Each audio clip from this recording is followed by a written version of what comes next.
Jadi hari ini kita langsung masuk ke macam-macamnya. Kita masuk yang pertama, perbuatan curang akan disampaikan oleh Elin. Silakan Elin. Apakah suara saya sudah terdengar jelas? Jelas. Oke, kita masuk ke agenda pertama ya teman-teman, yaitu perbuatan curang. Nah, kalau arti curang sendiri itu adalah tidak jujur, tidak lurus hati, tidak adil. Nah, ini berdasarkan diri. Jadi, orang yang melakukan perbuatan curang itu melakukan tindakan tidak jujur, tidak lurus hati, tidak adil, menipu atau melakukan tindakan yang lainnya yang melawan hukum yang bisa merugikan negara, teman-teman. Nah, seseorang yang berbuat curang itu pasti ingin memperoleh keuntungan baik pribadi ataupun golongan. Nah, lalu perbuatan curang seperti apa yang bisa dikategorikan tindak pidana korupsi? Lanjut, Kak.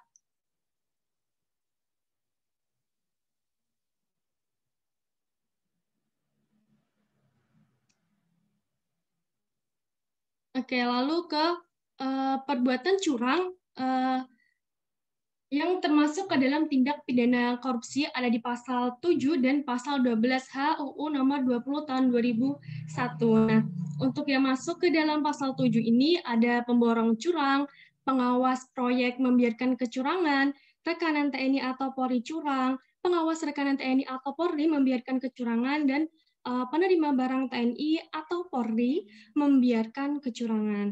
Nah, ini dapat hukuman pidana penjara minimal 2 tahun dan maksimal 7 tahun dengan denda minimal 100 juta dan maksimal 350 juta. Next, Kak. Oke. Kita masuk ke poin pertama, teman-teman, yaitu pemborong curang. Nah, ini ada di pasal 7A.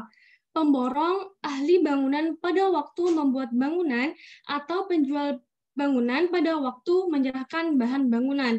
Jadi si ahli bangunan pada waktu membuat bangunan dan penjual bangunan pada waktu menyerahkan bahan bangunan. Jadi subjeknya itu ada 3. Yang pertama pemborong, lalu ahli bangunan, dan penjual bahan bangunan yang melakukan perbuatan curang. Nah, perbuatan curang di sini itu suatu tindakan yang tidak sesuai dengan suatu perjanjian dengan apa yang pernah diperjanjikan, yaitu tidak memenuhi sebagian atau seluruh dalam perjanjian para pihak.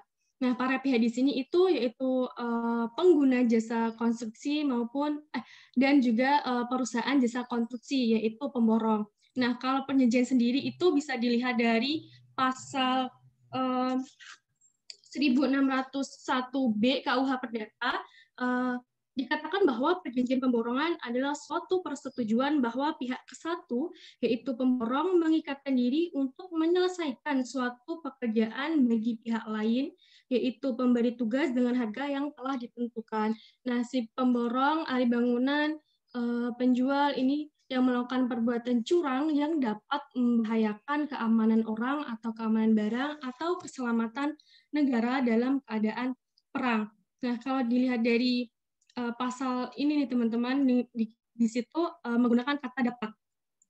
Nah, jadi tidak perlu orang itu harus menunggu meninggal dulu ya, atau bangunannya itu hancur untuk bisa dikatakan perbuatan curang. Tetapi jika sudah bisa dipastikan bahwa itu bisa membahayakan, maka bisa dikatakan melakukan perbuatan curang. Nah, contohnya, misalnya melakukan pembangunan satu bangunan tidak sesuai atau menyalahi ketentuan yang sudah diatur, atau bahan yang dipesan atau dibeli tidak sesuai dengan yang diperjanjikan. Hal tersebut dapat membahayakan keamanan orang atau barang dan membahayakan keselamatan negara. Jika material atau pembangunannya tidak sesuai, bisa saja rubuh dan itu bisa membahayakan.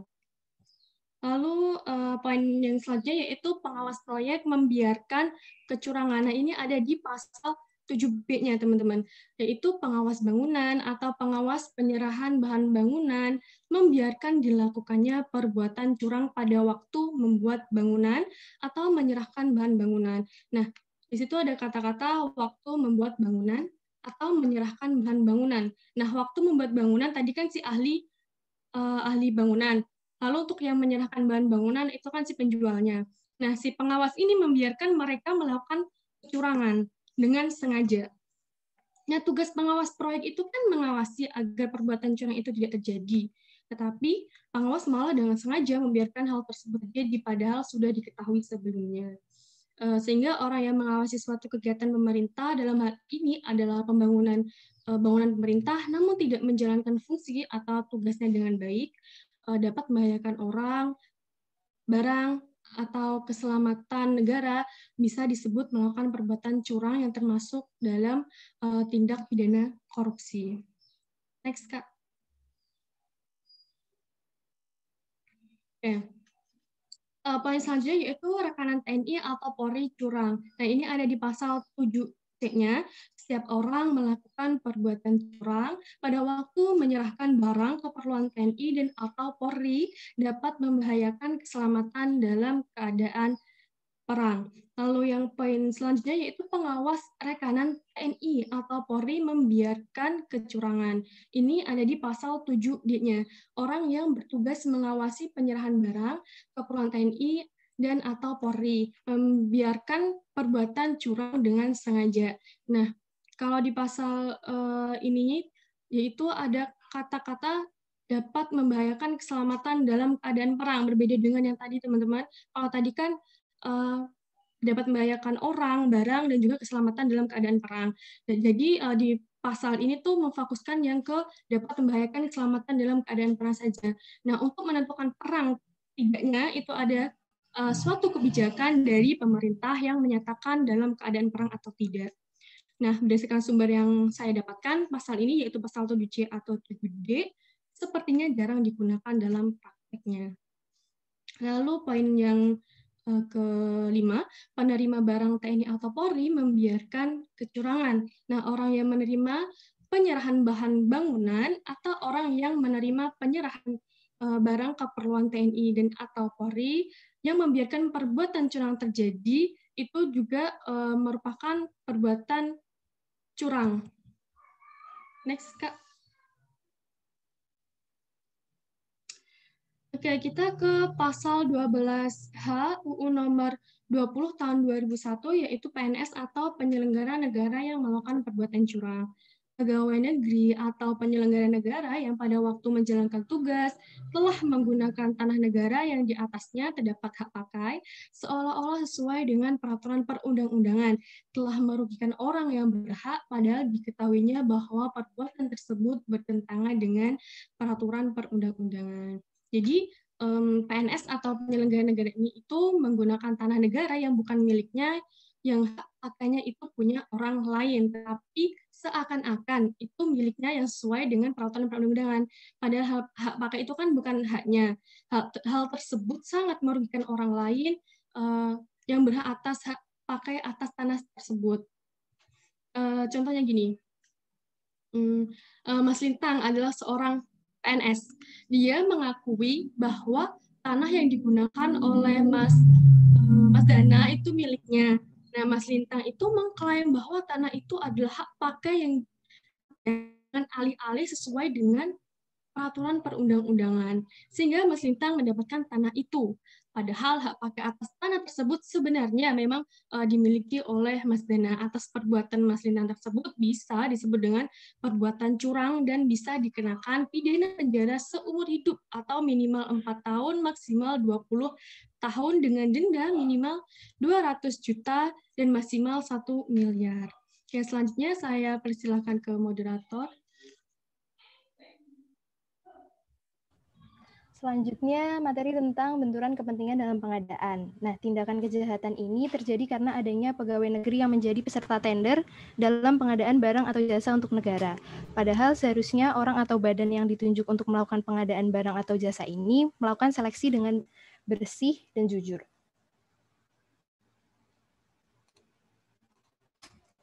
Nah, sebelum itu kita ke definisi dari benturan kepentingan dan pengadaan dari barang dan jasa. Di benturan kepentingan dulu. Benturan kepentingan adalah situasi di mana ASN memiliki atau patut diduga memiliki kepentingan pribadi atau kepentingan kelompok atas setiap penggunaan wewenang yang dimiliki sehingga dapat mempengaruhi kualitas dan kinerja yang seharusnya. Pengertian ini diambil dari Peraturan Menteri Keuangan Nomor 7 Tahun 2017 tentang pedoman pengendalian gratifikasi di lingkungan Kementerian Keuangan. Berdasarkan aturan tersebut, benturan kepentingan adalah situasi di mana ASN Kemenku memiliki atau patut diduga memiliki kepentingan pribadi atau kepentingan kelompok, ya sama seperti yang ada di definisinya. Terus kita kembali mengingat sedikit materi beberapa pertemuan yang lalu pernah menyinggung tentang benturan kepentingan, benturan kepentingan ini. Ada berbagai bentuk faktor yang menyebabkan benturan kepentingan ini terjadi. Mungkin dikarenakan ada situasi yang menyebabkan seorang pegawai negeri itu menerima uang, barang, tip, fasilitas, atau pemberian hadiah lain atas suatu jabatan. Mungkin ada oknum yang memanfaatkan jabatannya, aset, atau rahasia instansi untuk kepentingan pribadi atau golongannya. Kemudian ada salah satu proses pengawasan yang tidak mengikuti prosedur karena adanya pengaruh desakan atau harapan dari pihak yang diawasi. Selain dari beberapa situasi tadi, bentuk benturan lain misalnya itu ada pihak yang memiliki jabatan rangkap di beberapa instansi, kemudian mungkin ada beberapa akses khusus kepada pihak tertentu. Misalnya dalam rekrutmen pegawai dan juga dalam pengadaan barang dan jasa. Kemudian pengertian pengadaan barang dan jasa ini adalah kegiatan memperoleh barang atau jasa oleh kementerian atau lembaga atau satuan kerja perangkat daerah atau institusi lainnya yang prosesnya dimulai dari perencanaan kebutuhan sampai diselesaikannya seluruh kegiatan untuk memperoleh barang dan jasa. Definisi ini diambil dari Perpres nomor 9 tahun 2018.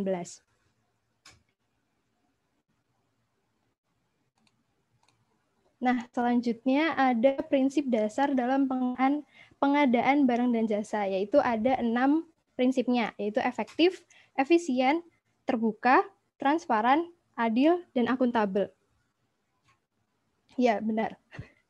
Prinsip efektif itu berarti pengadaan barang dan jasa harus sesuai dengan kebutuhan dan sasaran yang telah ditetapkan, serta memberikan manfaat yang sebesar-besarnya. Sedangkan efisien artinya pengadaan barang dan jasa harus diusahakan menggunakan dana dan daya yang minimum untuk mencapai kualitas dan sasaran tersebut, untuk mencapai hasil yang sebaik-baiknya. Selain itu, pengadaan barang dan jasa harus dilakukan secara terbuka, sehingga semua penyedia barang atau jasa yang memenuhi persyaratan dapat mengikuti seleksi berdasarkan ketentuan dan prosedur yang jelas.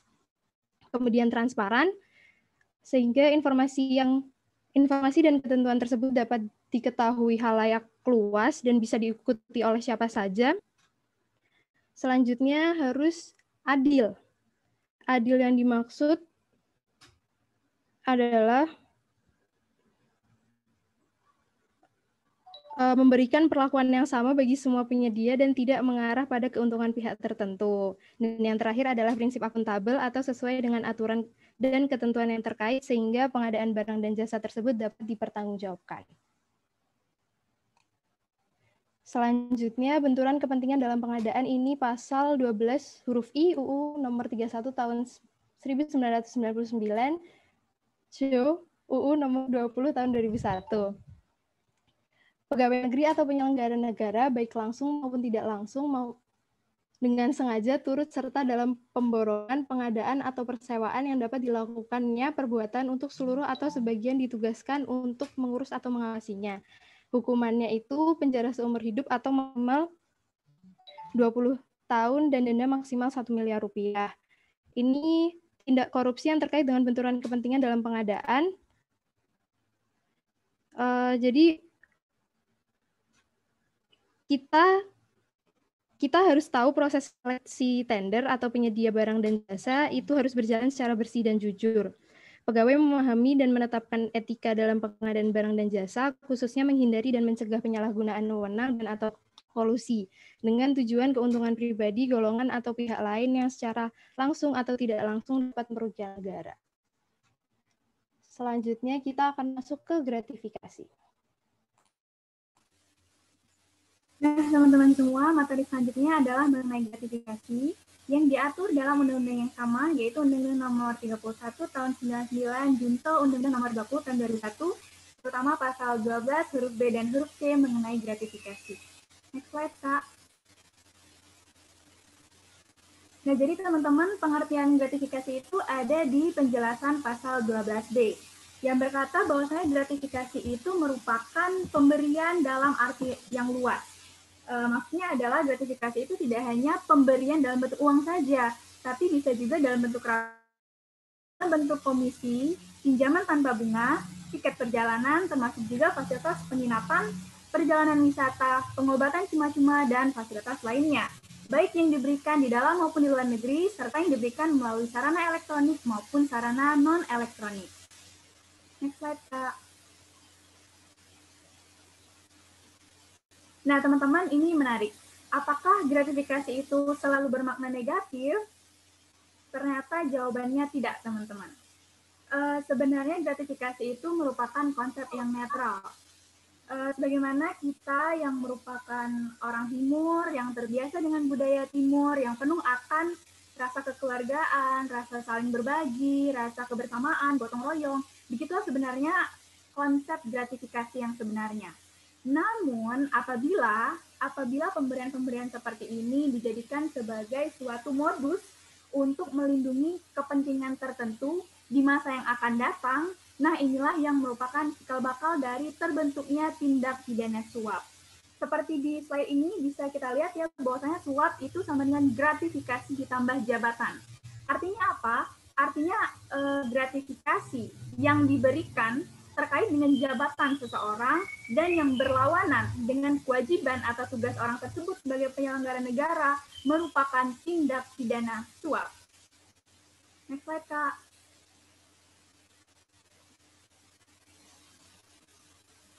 Nah, penjelasan lebih lanjut mengenai gratifikasi itu ada di isi pasal 12B dan pasal 12C Undang-Undang ini, teman-teman. Saya bacakan isi pasalnya, yaitu ayat pertama, bahwa setiap gratifikasi kepada pegawai negeri atau penyelenggara negara dianggap suap apabila berhubungan dengan jabatannya dan yang berlawanan dengan kewajiban atau tugasnya. Dengan ketentuan yang dinilai 10 juta atau lebih, pembuktian bahwa gratifikasi tersebut bukan merupakan suap dilakukan oleh penerima gratifikasi. Namun, yang nilainya kurang dari 10 juta rupiah, pembuktian bahwa dilakukan oleh penuntut umum. Ayat kedua berkata bahwa pidana bagi pegawai negeri atau penyelenggara negara sebagaimana dimaksud dalam ayat 1 adalah pidana penjara seumur hidup atau pidana penjara paling singkat 4 tahun dan paling lama 20 tahun dan pidana denda paling sedikit 200 juta rupiah dan paling banyak 1 miliar rupiah. Selanjutnya, Kak, yaitu adalah pasal 12C yang berbunyi, ketentuan sebagaimana dimaksud dalam pasal 12B ayat 1 tidak berlaku jika penerimanya melaporkan gratifikasi yang diterimanya kepada KPK. Ayat 2, penyampaian laporan sebagaimana dimaksud dalam ayat 1 wajib dilakukan oleh penerima gratifikasi paling lambat 30 hari kerja, terhitung sejak tanggal gratifikasinya diterima. Ayat ketiga, KPK dalam waktu paling lambat 30 hari kerja sejak menerima laporan, wajib menetapkan gratifikasi apakah dapat menjadi milik penerima gratifikasi atau disita sebagai milik negara. Ketentuan mengenai tata cara penyampaian laporan sebagaimana dimaksud dalam ayat 2 dan ayat 3 diatur dalam Undang-Undang tentang Komisi Pemberantasan Tindak Pidana Korupsi. Selanjutnya adalah pembuktian gratifikasi, bahwa gratifikasi tidak dianggap sebagai suap ketika dia dilaporkan paling lambat 30 hari kerja sejak gratifikasi itu diterima. Artinya teman-teman, sifat pidana dari gratifikasi itu akan luntur dengan gratifikasi melaporkan gratifikasi yang ia terima kepada Komisi Pemberantasan Korupsi paling lambat 30 hari kerja sejak ia menerima gratifikasi. Lanjut. Nah, ini ada suatu gagasan dari Plato, teman-teman. Plato berkata bahwasanya para pelayan bangsa harus memberikan pelayanan mereka tanpa menerima hadiah. Mereka yang membangkang kalau terbukti bersalah harus dibunuh tanpa upacara. Jadi kalau menurut Plato, teman-teman, penyelenggara negara atau PNS yang melakukan korupsi itu, kalau misalkan dia terbukti bersalah, pantas untuk diberikan hukuman dibunuh, bahkan dibunuhnya tanpa upacara, tanpa ada penghormatan terakhir kepada si penyelenggara negara ini. Jadi pada intinya teman-teman, tindak pidana korupsi itu merupakan tindakan yang sangat tercela.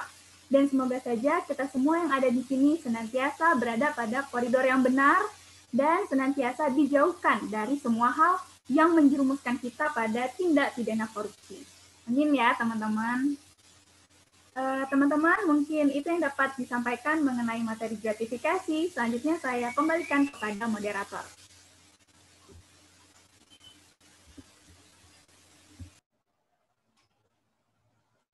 Materinya sudah habis, ternyata cepat ya teman-teman.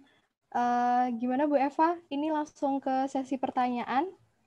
Boleh. Oke. Okay. Teman-teman kelompok 8 tidak menyajikan kasus real, contoh kasus real untuk representasi masing-masing delik atau nanti pada saat diskusi? Oh, mungkin nanti sekalian aja ya Bu, sambil diskusi kita bahas bareng gitu ya Bu. Siap. Monggo di-lead ya. Kita buka dulu 3 pertanyaan untuk sesi pertama kali ini. Ada yang ingin bertanya?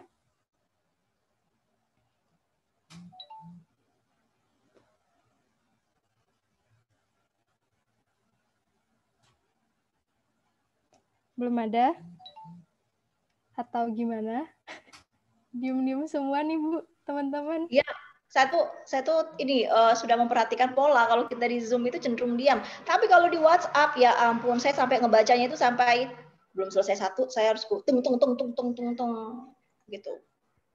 Tapi ya saya ikut kelas ya. Kalau memang diskusi di WhatsApp lebih asik gitu kali ya, sambil rebahan, sambil mikir, sambil ngetik gitu ya.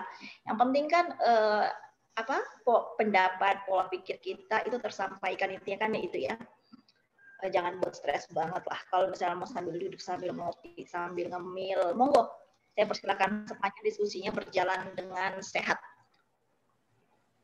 Oh, atau mungkin teman-teman ada yang pernah dengar berita baru? Oh. Halo, apakah suaranya sudah masuk?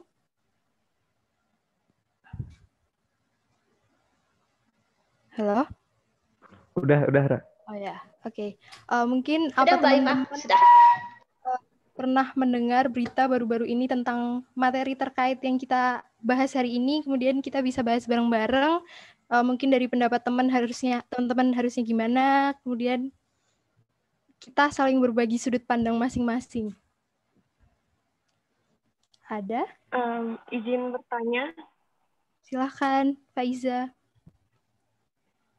Saya nggak nanya sih, tapi mau ngasih tahu tentang kasus yang ada di kabupaten saya.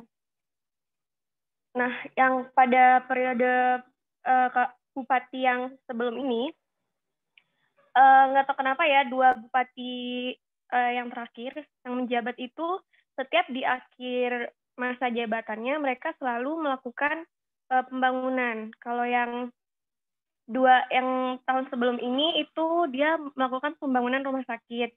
Kalau yang tahun sekarang itu melakukan pembangunan masjid. Tapi mereka selalu melakukannya di akhir masa periode.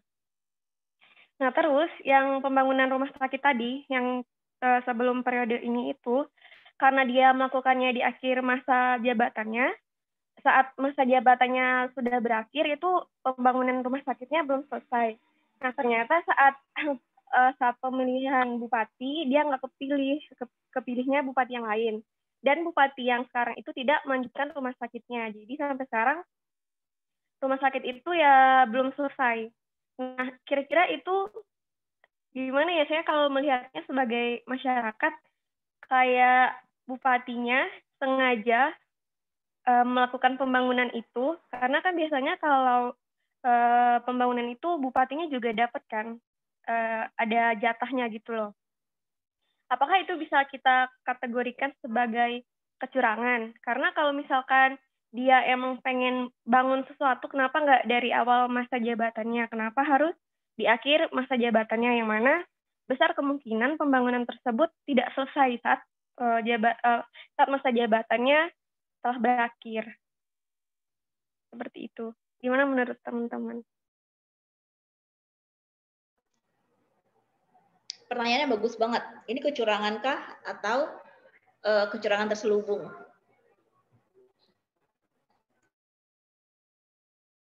Siapapun bisa menanggapi, tidak harus kelompok presenter.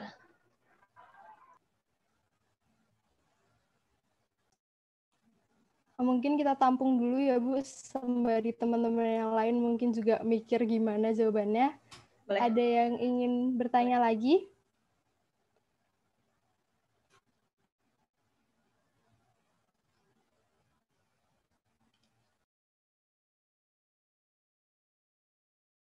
Permisi, izin bertanya.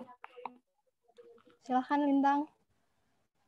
Oke, kemarin saya ditanyain sama teman, tapi saya nggak bisa jawab. Oke, jadi ada kasus, misal maskapai X kerjasama dengan agen perjalanan nih. Nah, sebagai imbalan dan juga strategi pemasaran, maskapai X itu memberi insentif ke agen-agen perjalanan tuh. Tapi insentifnya tuh dikasih kalau misalnya memenuhi target penjualan aja.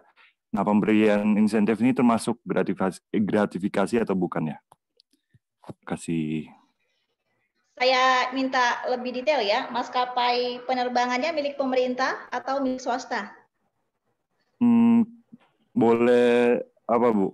Kalau bisa dua-duanya Bu. Kalau misalnya pemerintah termasuk gratifikasi atau bukan, dan kalau swasta gratifikasi atau bukan gitu Bu. Oke, ini saya langsung eliminasi ya. Kalau swasta tidak ada kaitannya dengan gratifikasi. Sekarang kita spesifikkan bahwa maskapai penerbangan ini milik pemerintah, ya, BUMN katakanlah ya. Misalnya Garuda atau Garudi ya, jangan sebut merek gitu. Oke, sip. Oke, terima kasih Lintang. Mungkin ada lagi satu pertanyaan lagi. Saya. Silahkan, Oke, Alvin. saya boleh mencoba bertanya ya. Ini yang berkaitan dengan pengawas proyek membiarkan kecurangan. Ini kan konsepnya kalau membiarkan, tapi ketika apakah ketika si pengawas proyeknya memang tidak tahu, kan katakanlah satu proyek itu tidak mungkin kan pegawainya itu cuma 1 sampai ya katakanlah 10 orang, pasti akan banyak orang, 50 sampai 75 sampai 100 bahkan banyak, dan pengawas proyek pun kayaknya juga kesulitan untuk mengawasi anak buahnya yang yang sangat banyak itu. Nah, yang jadi pertanyaan itu bagaimana, apakah jika terjadi kecurangan itu dan memang pengawas proyeknya itu memang sangat tidak tahu akan hal itu, apakah pengawas proyeknya itu masih bisa dia ikut dihukum, atau seumpamanya dia atau cuman pengawasnya, atau memang pengawasnya dihukum, atau cuman pekerjanya, atau dua-duanya ikutan dihukum. Nah, itu yang saya tanya. Oke, terima kasih.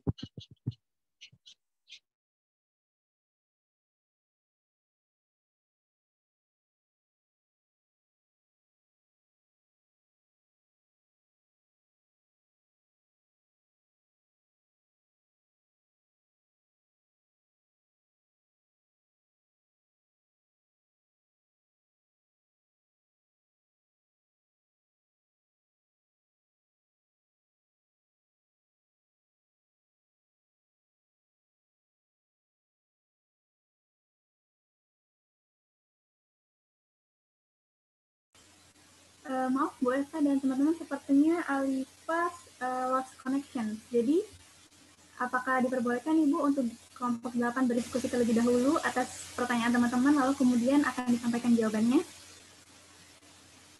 Boleh. Apakah kita akan lanjutkan di grup WhatsApp? Jadi nanti minta tolong teman-teman kelompok 8 summary di sum up jadi 1 kali chat gitu ya. And then langsung blast, setiap orang bisa kasih komentar langsung. Mohon waktunya sebentar ya Bu untuk kelompok 8 berdiskusi.